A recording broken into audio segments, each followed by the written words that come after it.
rahimahullah. Idul Fitri kita ambil ada dua kata di sana. Yang pertama Eid, artinya kembali. Yang kedua Fitri, kesucian.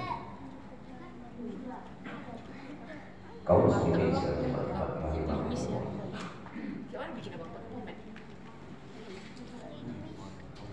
Satu bulan lamanya kita bersama isi ritual dengan mengerjakan seluruh rangkaian ibadah Allah kita, melaksanakan atau mendirikan qiyamul lail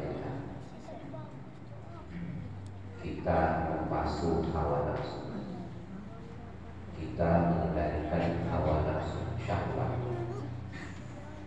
kita dianjurkan bertilawatil Quran, tilawah pada Al-Quran, membaca Al-Quran, syahrul Quran, dan itu semuanya telah berlaku 1446 Hijriah. Pada hari ini bulan Syawal, suasananya Idul Fitri, kembali kepada kesucian. Kita sadar bahwa setiap kita ini seyakin-yakinnya ketika kita masuk di bulan Ramadan, apapun rangkaian amal ibadah kita lakukan,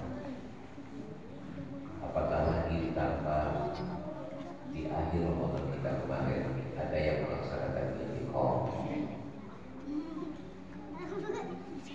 dan itu semua adalah untuk menyucikan jiwa kita, membersihkan jiwa kita. Man shoma Ramadan imanan wa ihtisaban ghufira lahu ma taqaddama.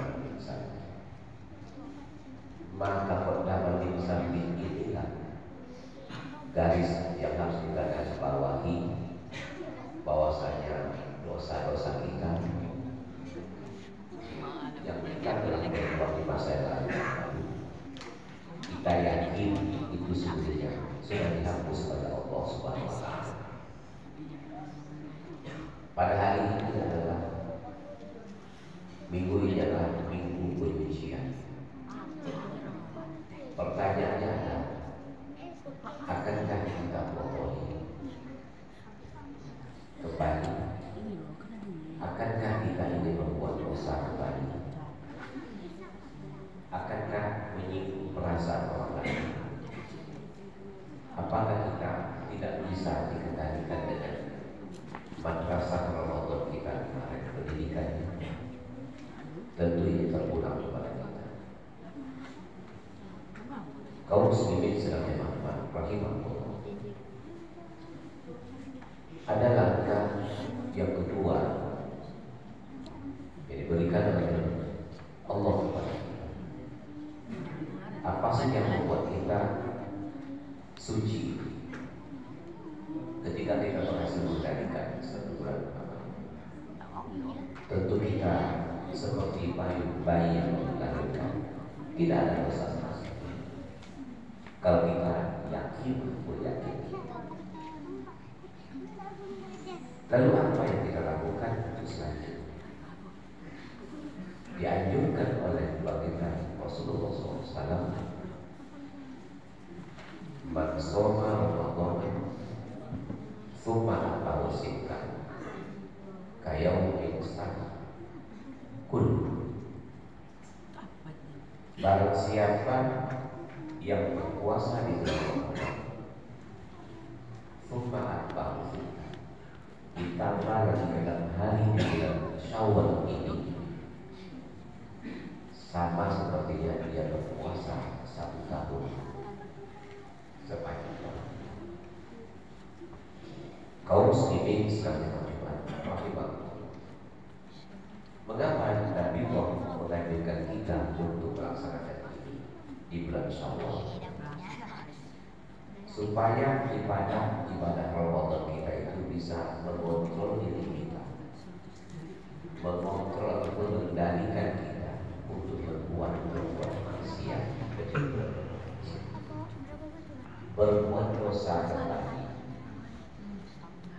Bagaimana sebenarnya kesempatan diberikan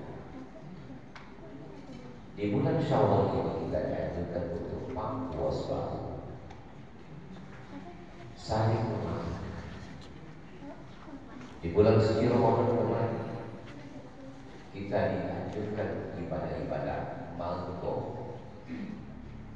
Ibadah malko kita hanya berpuasa. Orang tidak tahu kita berpuasa.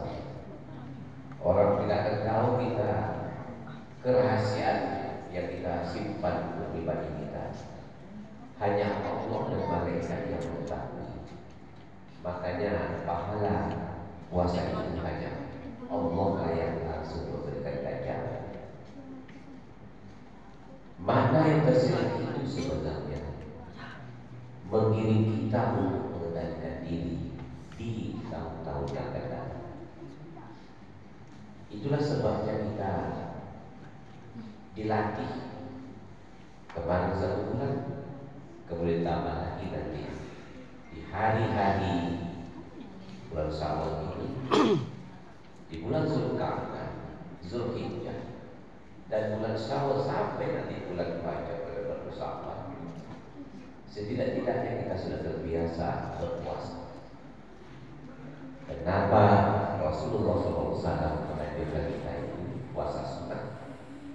Karena salah satu ibadah yang mampu mengendalikan kita itu adalah hanya saum. Yang mengontrolnya bukan orang lain, tetapi hanya ruh kita dengan saum, hanya Allah. Seakan-akan ruh kita itu berkomunikasi dengan Allah. Ini saum, saya sudah berpuasa. Ketika saya dikendalikan ini adalah saum melihat saya. Inilah perjalanan spiritual kita selama 1 bulan tersebut. Di bulan Syawal ini kita dianjurkan untuk membersihkan diri, hablum minanas kita, mengunjungi sanak saudara, mudik ataupun arus balik nanti. Itu semuanya dalam rangka untuk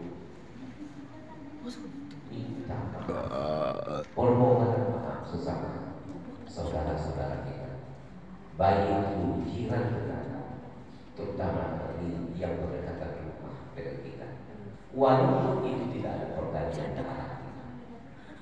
Dan ini mesti kita agungkan senantiasa, tidak hanya untuk saudara-saudara kita barangkali di daulat kita, akan tetapi kehidupan sosial kita di masyarakat pada program. Inilah pembelajaran berdasar Ramadan itu. Ketika kita menahan lapar, bukankah kaum orang yang fakir, yang uzur, yang tidak mampu untuk menangkan diri sendiri, setiap hari kita berbagi kemarin. Setidaknya spiritual kita merasakan itu. Dan di akhir waktu kita keluarkan zakat fitrah untuk memenuhi supaya mereka itu bergembira bersama semua kita yang hadir. Kaum muslimin selalu. Inilah pesan-pesan makna Idul Fitri. Kita kembali ke suci. Ketika kita berbicara, berperilaku, berbuat ataupun bertingkah, bersikap, pasti ada ibadah apa yang Allah kita itu bekas-bekas itu yang akan mengendalikan kita. Apatah lagi kita sedang berpuasa di bulan Syawal. Mari kita jaga ini dengan baik. Mudah-mudahan kita seperti yang lalu berpikir. Mudah-mudahan dosa-dosa kita yang akan datang mengetahui. Dan sejenak mudah-mudahan kita bisa dikendalikan oleh saum kita. Karena saum inilah yang akurat untuk menangkal sebagai benteng perisai kehidupan kita masing-masing. Mudah-mudahan dengan kembali kasih ini akan menjadi kutipan bagi kita semua bahwa puasa adalah sebagai perisai benteng kehidupan kita. Barakallahu fi wa karim wa nafa'ani wa iyyakum bihi wa taqabbal minni tilawatan